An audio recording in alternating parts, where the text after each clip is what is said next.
यदि तपाईहरुलाई चाहिँ होटल फरेस्ट एन्ड लिमिटेड को आईपीओ परेको छ र तपाईहरुलाई चाहिँ यो स्टकको प्राइस कतिसम्म चाहिँ बढ्न सक्छ भन्ने कुराको बारेमा जानकारी लिन मन छ भने तपाईहरुले चाहिँ यो भिडियोलाई चाहिँ अन्तिमसम्म हेर्ने प्रयास गर्नु होला।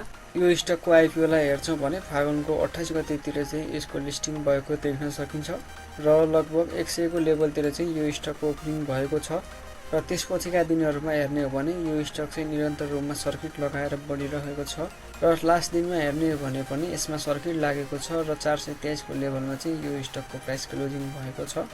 यो स्टकमा सम्भावित रेजिस्टेन्सहरुको कुरा गर्ने हो भने 516 को लेभलतिर चाहिँ पहिलो रेजिस्टेन्सको जोन रहेको छ। त्यस्तै गरी 625 को लेभलतिर चाहिँ यसमा दोस्रो रेजिस्टेन्सको जोन रहेको छ।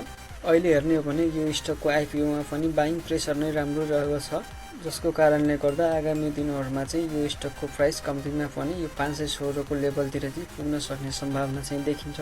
त्यसैले यदि तपाईहरुलाई चाहिँ यो स्टकको आईपीओ परेको छ भने अहिले चाहिँ प्राइस एक्सनमा कुनै नेगेटिभ साइनहरु देखिएको छैन। त्यसैले चाहिँ प्राइसमा चाहिँ कुनै पनि नेगेटिभ क्यान्डल नबनेसम्म चाहिँ यो स्टकको प्राइसलाई चाहिँ कम्तीमा पनि यो 516 को जोनतिर सम्म चाहिँ होल्ड पनि गर्न सकिनेछ।